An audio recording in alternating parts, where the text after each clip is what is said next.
আলাইকুম। ওয়ালাইকুম সালাম। এই তুমি আসছো বাবা? জি। শামিন, মা শামিন, জি বাবা আসছি। এদিকে আয় বাবা, এদিকে আয়। জি বাবা। এই যে এই হচ্ছে তুমি তোর টিচার, আসসালামু আলাইকুম। ঠিক আছে? ওয়ালাইকুম। এই হচ্ছে আমার মেয়ে শারমিন। আমার মেয়েটা একটু লেখাপড়া একটু কম আছে, মানে কম বুঝে আর কি।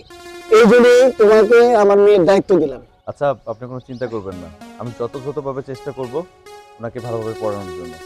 তোমরা ঘরে যাও, মা তুই ঘরে যা, পড়াশোনা শুরু করো, আমি বাজার থেকে ঘুরে আসি। হ্যাঁ বাবা, আচ্ছা বাবা, ঠিক আছে যাও। ভালো করে পড়াশোনা করিস, হ্যাঁ? ঠিক আছে? ঠিক আছে। স্যার চলুন। চলুন।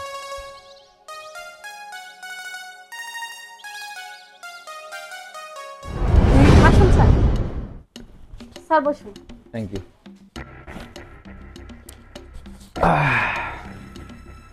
আচ্ছা, বাসায় কি পড়া ছিল তোমার?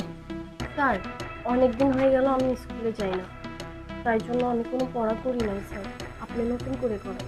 ও আচ্ছা, তা ঠিক আছে, সমস্যা নেই। তুমি এক কাজ করো, এখান থেকে শুরু করো। হ্যাঁ, স্যার আপনি তো মাত্রই আমাদের বাসায় আসলেন আর এসেই বলছেন পড়া শুরু করি। পড়ার জন্য তো অনেক সময় আছে স্যার, তার আগে আমরা একটু পরিচিত হই। আচ্ছা, পরিচিত তো হব। আমার কথা হচ্ছে, তোমার বাবা আমাকে অনেক ভালোবাসে, অনেক বিশ্বাস করে আমাকে এখানে নিয়ে আসছে তোমাকে পড়ানোর জন্য। আমি চাই যে তুমি পড়ালেখা করে ভালো রেজাল্ট করো। ঠিক আছে স্যার, আমি অনেক ভালো করে লেখাপড়া করব, কিন্তু যদি আপনার সাথে আমার বন্ধুত্বই না হয় আমি কিভাবে পড়াশোনা করব বলেন?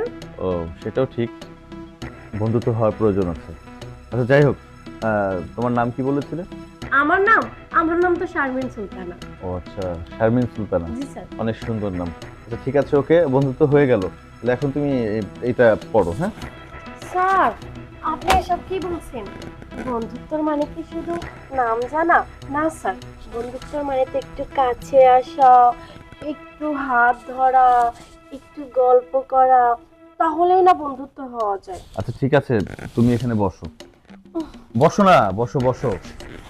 বন্ধুত্ব মানে কি আমি সেটা ভালো করে জানি, কিন্তু এখন আমি তোমাকে পড়াইতে আসছি, কথা বুঝতে পারছো? এখন যদি তোমাকে না পড়াই, তুমি রেজাল্ট ভালো না করো, তাহলে তোমার বাবা আমাকে বকবে।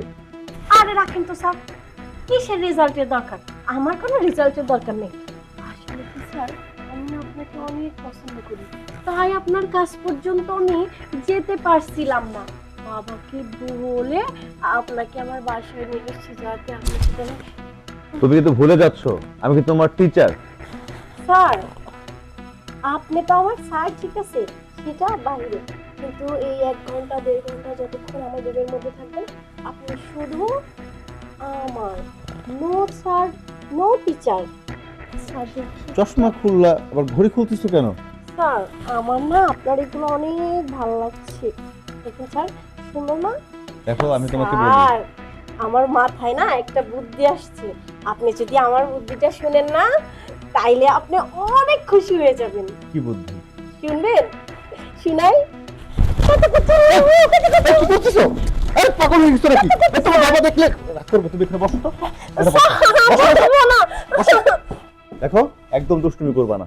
হ্যাঁ, আমি তোমার টিচার। ঘড়ি খোলো। আমি তোমার টিচার।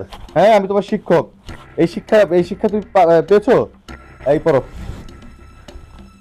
পড়ো। কি সমস্যা তোমার? কি কোন মানে?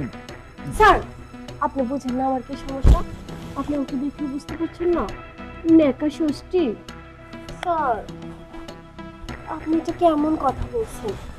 আমি তো পড়বই, তার আগে এই, লেখাপড়া বাদ দিয়ে এমন করলে কিন্তু তোমার বাবা এসে আমাকে বকবে। স্যার বাবাকে, বাবা তো আমার বাসায় নেই স্যার। বাসায় চলে আসবে। দেখো, তুমি ওখানে বসো, তুমি পড়ো। হ্যাঁ, না স্যার আমি পড়বো না স্যার, এমন করছেন কেন আপনি? স্যার বাবা, বাবা আপনার মেয়ে লেখাপড়া না করে আজকে আমার সঙ্গে দুষ্টুমি করতেছে। তুমি কথা বলো না, আমার মেয়ের নামে মিথ্যা অপবাদ দিবে তুমি। বাবা ও শোনো, তুমি যদি ভালোভাবে পড়াবা, তা নাহলে কাল থেকে আর তুমি আর আসবে না, ঠিক আছে?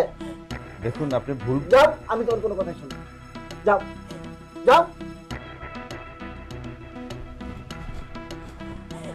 বাবা তুমি জানো, চিন্তা করিস না, চিন্তা করিস না। কালকে থেকে আমি প্রয়োজন নতুন মাস্টার নেই, ঠিক আছে? হ্যাঁ, এর চেয়ে সুন্দর সুন্দর দেখে একটা মাস্টার নিয়ে আমার মেয়ের জন্য। আচ্ছা বাবা। লক্ষ্মী